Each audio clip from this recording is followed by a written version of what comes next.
The first thing I noticed was the fence. Not just any fence, mind you, a monstrous, jagged wall of splintered wood slapped together like it was built by someone who'd watched one too many DIY videos and thought, I got this. It sliced right through my factory's main conveyor line, halting production and leaving my workers staring at me like I'd lost my mind. I'm Rachel Nguyen, owner of Nguyen Precision Parts, a small but scrappy manufacturing plant in the heart of Dayton, Ohio. For 10 years, I've poured my soul into this place, keeping 50 families fed and a legacy alive. My dad started this business with nothing but a wrench and a dream, and I'll be damned if I let it crumble. But that morning, as I stood in the yard staring at this eyesore of a fence, I knew trouble had come knocking, and her name was Karen. It all started with a property line dispute. Our factory sits on a 5-acre lot, bordered by a strip of land owned by Karen Whitmore, a real estate agent who moved in next door 6 months ago. Karen's the kind of person who'd argue with a brick wall and expect it to apologize. She'd been sending me passive-aggressive emails about encroachment for weeks, claiming our delivery trucks were trespassing on her precious half-acre of dirt. I tried to be neighborly, offered to survey the land, split the cost, shake hands, and move on. But Karen didn't want solutions. She wanted war. The conflict kicked off on a muggy Tuesday morning when I got a call from my foreman, Miguel. "Boss, you gotta see this," he said, his voice tight. I rushed to the factory, expecting maybe a busted machine or a delayed shipment.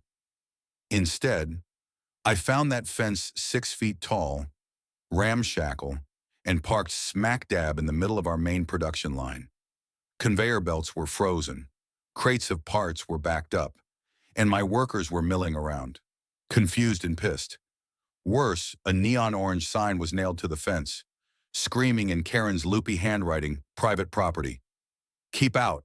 I stormed across the lot to Karen's office, a gaudy little building with a Whitmore Realty sign out front.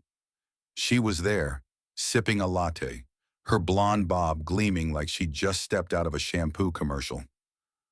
"Rachel, darling," she said, unsmirking, "I'm protecting my investment. Your factory's been stealing my land for years." "Stealing," I laughed, incredulous. "Karen, we've got deeds, surveys, the works. This is our property. You can't just build a fence through my factory." She leaned forward, eyes glinting. "Oh, honey, I can..." And I did. Check the county records. That strip of land mine. And I'm claiming it fence and all. I felt my blood boil. This wasn't just about a fence. This was about my livelihood, my workers, my dad's legacy. I hired a lawyer, pulled every document I could find, and spent sleepless nights poring over property maps. The records were clear the land was ours. But Karen had filed a claim with the county, citing some obscure 19th century ordinance about adverse possession. She argued that since her predecessor had used the strip for storage decades ago, it was hers now. Total nonsense, but enough to tie us up in court.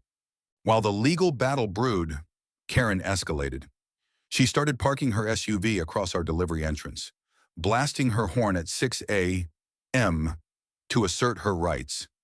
She'd stand outside the factory, megaphone in hand, yelling about how we were thieves and squatters. My workers good. Hard-working folks like Miguel, who's got 2 kids and a mortgage, started getting rattled. Orders were delayed, clients were fuming, and our reputation was taking a hit. I tried to stay calm, but Karen was like a hurricane with a perm, tearing through everything I'd built. Then came the twist I didn't see coming. One morning, as I was meeting with my lawyer, a stranger showed up at the factory. He was an older man, grizzled and wiry, with a clipboard and a city badge. "Name's Tom," he said. "I'm with the county assessor's office. Got a tip about unpermitted structures on this property." My stomach dropped. Karen had called in a complaint, claiming our factory storage shed built by my dad 30 years ago was illegal. Tom poked around, scribbling notes, and warned me we could face fines or even a demolition order. I was floored.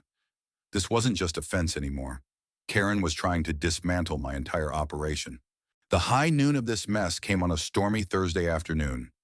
I'd just gotten off the phone with a client who'd canceled a $200, $1,000 order because of our delays.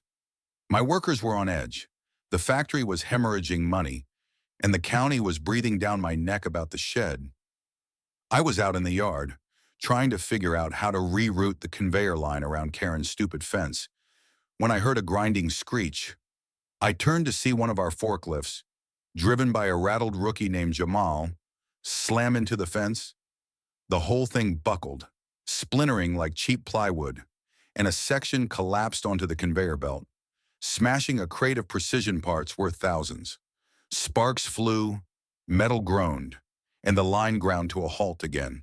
Karen appeared like she'd been waiting in the wings, megaphone in hand, her face a mix of fury and triumph. You see what happens when you trespass," she shouted, pointing at the wreckage. My workers gathered, their faces a mix of anger and disbelief. I stepped forward, heart pounding, and faced her down. "Karen, you built this fence illegally. You're costing me everything. Take it down, or I swear You'll," what she snapped, stepping closer. "This is my land now. Rachel, I'm filing for the whole property. Adverse possession, baby. Look it up." That's when Miguel stepped in, his voice calm but firm. "Lady, you're out of your mind.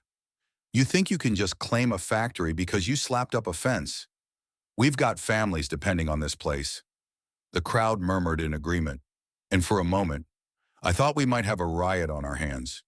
The air crackled with tension, thunder rumbling in the distance, as Karen stood her ground, unfazed. Then came the unexpected savior. Tom, the county assessor, had been watching from the sidelines. He walked over, clipboard in hand, and cleared his throat. "Ms. Whitmore," he said, "I've been reviewing the records.